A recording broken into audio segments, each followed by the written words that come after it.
Vizag home team Delhi Capitals Vizag లో ఆడిన 2-2 matches win అయింది. వైజాగ్ లో సండే జరిగిన Delhi Capitals and Sunrisers Hyderabad match కి ఐసీసీ చైర్మన్ జైషా, నారా లోకేష్ అన్న, ఎంపీ భరత్ అన్న, యూనియన్ మినిస్టర్ రామ్మోహన్ అన్న మ్యాచ్ చూడడానికి వచ్చారు. 27,000 కెపాసిటీ ఉన్న వైజాగ్ స్టేడియం అయితే ఫుల్ జామ్ ప్యాక్ అయిపోయింది. 40 crores తో వైజాగ్ క్రికెట్ స్టేడియం ని renovation and modernisation works complete చేసిన సందర్భంగా ఐసీసీ చైర్మన్ జైషా గారు ఒక ప్లాక్యూ ని అన్వీల్ చేశారు. మ్యాచ్ విషయానికి వస్తే ముందుగా ఎస్ఆర్హెచ్ టాస్ విన్ అయి ఫస్ట్ బ్యాటింగ్ చూస్ చేసుకుంది. స్టార్టింగ్ లోనే ఎస్ఆర్హెచ్ టీం 4 వికెట్స్ కోల్పోయి కష్టాల్లో పడింది. మన Vizag local boy Nitish Kumar Reddy home ground లో మంచి స్కోర్ చేస్తాడని స్టేడియం కి వచ్చి సపోర్ట్ చేసిన నాలాంటి చాలా మంది ఫ్యాన్స్ ని డిసప్పాయింట్ చేశాడు.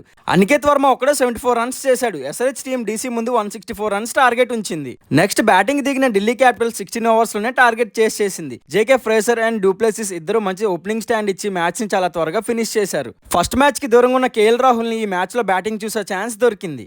ఈ season second home ground Vizag లో ఆడిన 2-2 మ్యాచెస్ డీసీ విన్ అయింది.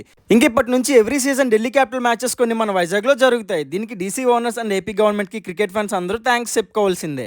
మన Vizag home team Delhi Capitals మిగతా మ్యాచెస్ కూడా బాగా ఆడి కప్పు కొట్టాలని కోరుకుందాం.